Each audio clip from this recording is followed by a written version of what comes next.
Hello, yes, we're live and we're broadcasting across the world. The signal doesn't look all that. As yet, there's no one in the chat. I suspect that that's because of this live stream is out of the blue, short notice, and I set it up like 25 minutes ago. So I've got no idea whether this is going to be seen or heard because the signal appears to be so low. But yes, I'm going to carry on regardless and hope it works. Regardless of anyone's watching live, no doubt you guys will probably catch this on the replay if you get notifications, hence the shadow ban. So we're going to go into it straight away. Many of you know, but probably not all, that I injured my back a month ago. It was when I packed up for the prepper meet. So that would have been like July, I think it was the 12th or something like that. I'm not really sure. So basically, yes, I've been in a lot of pain. I've been to hospital 3 times and it's been a bit of a nightmare, to be fair. The things that I was prescribed as regards medication was tramadol and recently some diazepam. I've not touched those yet. I'm a bit scared, to be fair. To help with the inflammation, I was just prescribed naproxen. And to counter that was omeprazole.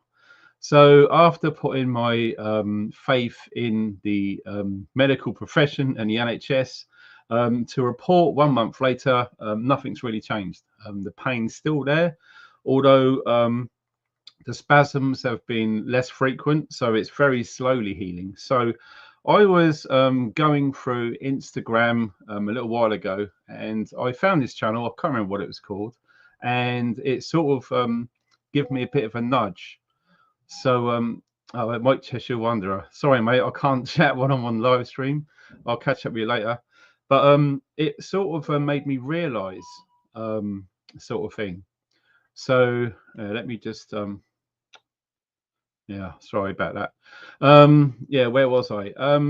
I had some friends around recently, and we was having some real deep chats and putting the world to rights as we do. And one thing that become apparent very recently, my partner and I was noticing that most of us in the prepping community, or moreover the aware prepping community, does appear to be a difference. So most of us already know this stuff. And I don't know about you guys, but sometimes we forget things. I've got a whole host of books about herbal remedies and that sort of thing, folk medicine, etc. And I've got a whole host of herbs and spices, which I've used in the past. Many of you probably seen. I don't know if it's got bans now, but I made an immune system booster drink, which worked. I took it every winter for 3 years, never had a cold. So that worked.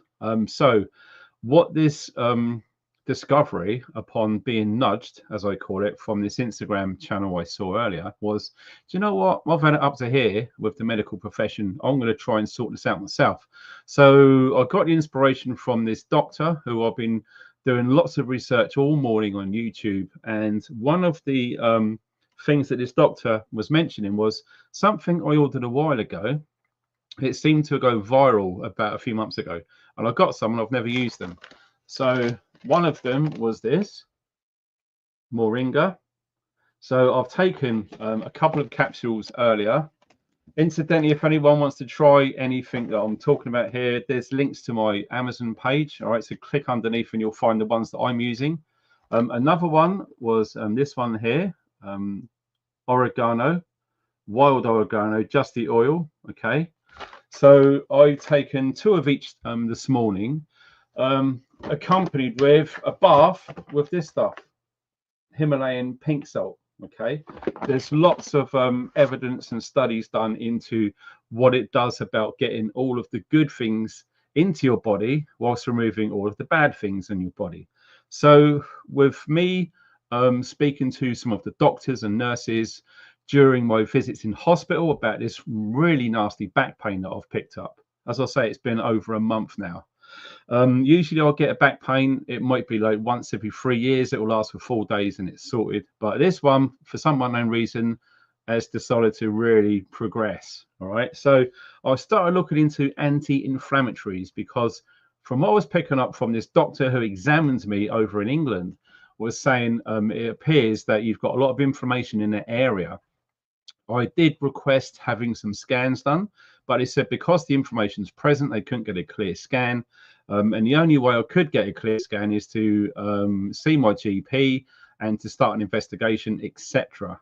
But they wouldn't do a scan through A&E because as long as I don't have numbness in the area and I can't go to the toilet for 3 days, the only way that you can get a scan for your back is if you suffer from those things, which I don't. So looking into the things that I do have, and straight off the bat, I'm thinking basically a curry. I know it sounds weird, but hear me out, okay? Look into yourself about anti-inflammatory benefits of cinnamon, rosemary, ginseng, black pepper, cardamom, turmeric, garlic, ginger, cayenne pepper. Now we start to go strange now. Devil's claw, feverfew, flax, licorice root, stinger nettles, St. John's wort, and white willow bark. Now, I haven't got all of these items. I've probably got about 70% of them. So what I'm going to do is I'm going to be trying to do daily video updates on my progress. Like I said, I've already taken these two. Oh, sorry, the wrong way around. I've taken these two already. And what happened about half hour to an hour, I started to get really, really, really hot for about 5 minutes. And looking into this doctor I found earlier, I believe that this would be the culprit for that. I went really, really hot, like I said, for about 5 minutes, and it just went away. Then I've come over really, really calm. And again, that was due to this. If you haven't heard of this stuff before, moringa, it's insane. There's so many good things in there. So that really helps, certainly. I don't know why that happened. Just put that back on there. Gremlins in the machine. Another thing, looking into foods, which I'm going to be incorporating into my diet as soon as I get some money from somewhere.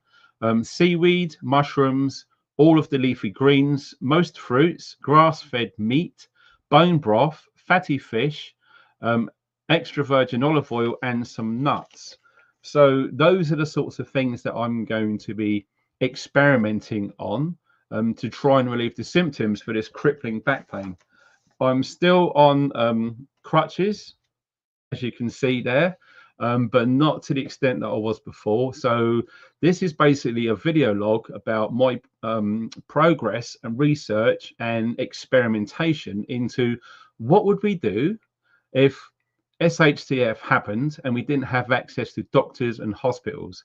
We would have to learn how to do it ourselves. So this, like all of my videos, is a real life, no BS approach to what can you actually do to help yourself and indeed others. So that's what I'm going to be doing, a short little video log playlist, as it were, about is this going to work? Is this going to help my back?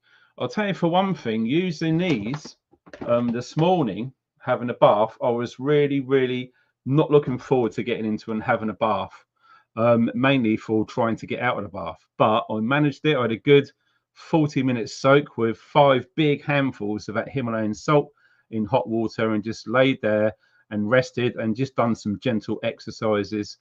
Indeed, some gentle stretches and exercises are beneficial. You can find them all over the internet about lower back pain stretches and exercises. And so far, it does appear to be helping a little bit. So like I said, what I'm going to do is I'm going to keep you guys updated into any changes, especially positive changes. But if there's any negative effects, I will be bringing that up in the videos too. So that's me, a very, very short live stream. It's a lot easier for me to do videos this way rather than getting cameras out, going outside, or getting the angles, getting up and down. For me, it's just sitting down. And if you would have asked me like a week ago, I couldn't have sat in this chair for more than 10 minutes. It would have been absolute agony. So it's still a bit painful, but it does appear to very slowly, a little bit getting better. So that's the idea of these videos, is to raise awareness and to make us think outside the box, because one day we're not going to have access to medical care. We need to do it ourselves. And I know most of the internet regarding prepping focuses more about if you cut yourself, if you get infected, that sort of stuff. But what about if you put your back out? If you're on a homestead with your friends, you've got your community sorted, and you're the main guy to do all of the graft, and you put your back out and you're laying up for a month like I have, okay? You're not helping, you're not inputting anything into the community, you're going to be a drain on resources. So this is my experimentation video log into, do these things help? And I'm going to be telling you the whole truth and nothing but the truth, as always. So you guys, thanks for watching. Thanks for supporting me via PayPal and all of the rest of it. It really is helping me through this, because without doing videos, there's no money, so it's really difficult. So you guys take care. Don't forget to check out the links below, and try it if yourself if you feel the need to. So you guys take care. Thanks for watching, and stay funky.